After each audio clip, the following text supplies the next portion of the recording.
All right, good day. I am from Global Ace Agency here in Malaysia and I am the Philippine recruiter. I receive verify data from Good Day Agency under Jazz. Am I right? Yes, ma'am. Can you speak English or can you understand English? I understand, ma'am. Okay, if you don't know how to communicate with your employer, better stay in the Philippines because there is no point of coming here if you don't know how to communicate. All right? Yes, ma'am. Are you a 100% willing to come and work here in Malaysia? Yes, ma'am. 100%, ma'am. Do you have any friends or any family members working here? My cousins, ma'am. You also got cousins here in Malaysia. Do you know which part she was designated? No, ma'am. All right. So, are you healthy or do you have any health issues in your body? No, ma'am. Do you have tattoos in your skin? No, ma'am. Our interview, this is recorded and it will be uploaded in our YouTube channel, but at the same time, your profile will be uploaded in our website. Do you agree? Yes, ma'am. Is this your first time working abroad? Yes, ma'am. Why did you choose to come and work here in Malaysia? Why didn't you choose to go Singapore or Hong Kong? Because no replacement, ma'am. Can you help me introduce yourself, please? I'm Ronilyn Damansila. I'm 24 years old and I live in Puasinda, Amas, Kidapawan City. And my weight is 45 centimeter and my height is 154 centimeter. I have two kids, 4 years old and 6 years old. All right. I need to know some few more details from you first, Ronaldin. When is your birthday? December 14, 2001. What is your, are you single or married? Single mom. Single mother or with live-in partner? I have a living partner, mom. How old is your live-in partner and what is his occupation? 25 years old, mom, and he's laborer, mom. What is your height and your weight again? 154 and 45 kg, correct? Yes, ma'am. What is your religion? Christian, mom. What about your educational background? I am high school graduate, ma'am. All right. Senior. Okay. So, is your live-in partner the father of your children? Yes, ma'am. How many brother and sister do you have?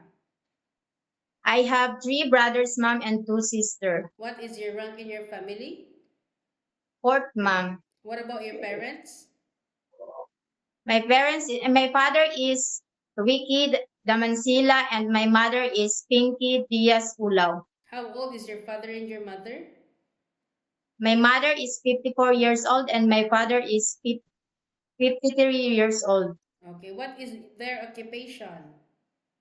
My father is farmer, and my mother is housewife. All right. Do you have any working experience as a housemaid in the Philippines? Yes, ma'am. In which part of the Philippines? In Davao City, ma'am, year 2021 and 2023, You worked as for a two house years. and nanny. Is it stay in maid or stay in nanny? Stay in, ma'am. All right. So you worked there for 2 years and you take care how many children? Three children, ma'am. How old? 10 years old, 12 years old, and 16 years old, ma'am. So already bigger. All right. So while taking care of these children, you do house chores, cooking, laundry, and ironing. Yes, ma'am. After what happened? Why you didn't continue working with this employer? Because I have kids in Philippines, ma'am, and I full time. I full time mother, ma'am. Okay, I mean, you work in Davao until 2023. Of course, you finish your contract. What happened? Why you didn't continue working with this employer? I decided to become a mother, ma'am, You decided to become a mother.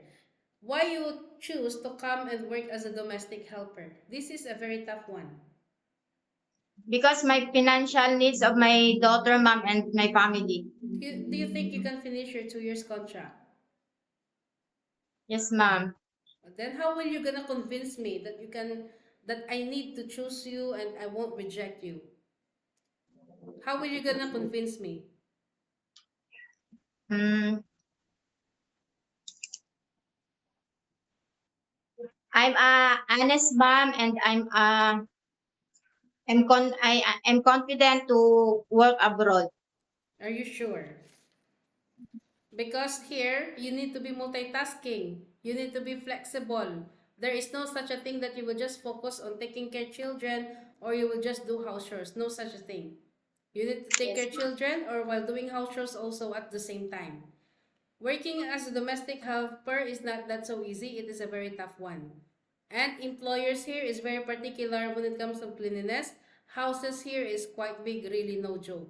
Are you ready for any task that the employer will be given to you? yes, ma'am.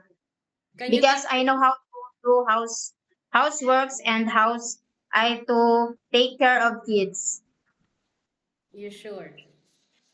ma'am. But you take care 10 years old, 12 years old, and 16 years old.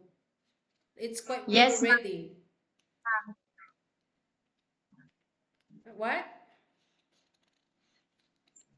I know take care of, and the babysitters, ma'am. I know how to take care it.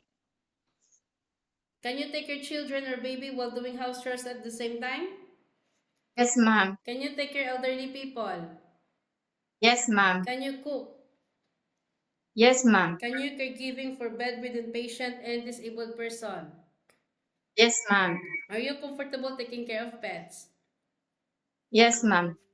This is a 2 years contract and you cannot simply say you wanted to go back home because you miss your family or you cannot, like, if there's any uncertain situations happen to your family back in the Philippines, remind yourself that you cannot easily go back home. Terminating of Yes, contract without cause, you know that there will be a consequences, which is you need to pay your employer and at the same time the agency, as nobody forced you to come and work here in Malaysia. Okay? yes, Are you aware that you cannot hold your phone for 24 hours? yes, ma'am. I know. You cannot hold it during working time, but you can hold it during night time after you finish your job for the whole day, and you will render your phone on the next morning before you start work. Of course, you are entitled to have a rest once a week, but you are not allowed to go out on your rest day, and this is a strictly no go out policy. And once you will work, employer will going to compensate your salary. Are you okay with our rules and regulations? Yes, ma'am. We don't force people to come here. If you disagree, you can stay in the Philippines or find job opportunities into other countries. Yeah? Yes, ma'am. Normally, I being know. a first timer, frequently homesickness will attack you anytime and anywhere, and you also got your children, and you will working quite far away from them. How will you gonna handle your homesickness later? After my work, ma'am, I call my family, ma'am. You call. Do you think that one can at ease your homesickness? Yes, ma'am. Remind yourself when you wanted to come and work abroad because you wanted to sustain your family's needs and you wanted to give a better future for your children also at the same time. In Philippines, you can do whatever you want, but here in Malaysia, no such a thing. We need to follow the rules and regulations of the employer and we need to respect the culture of the employer at the same time. Any problems, any concerns, inform your employer because you will be the one working inside the premises for 2 years, yeah? Yes, ma'am. I think that's all for now. Thank you for your time, Ronaldin. It was my pleasure meeting you. But please stay connected through WhatsApp because Globalize agents will going to contact you to conduct an interview together with the employer, okay? Thank you so much and have Okay, a good ma'am. day. Thank Bye.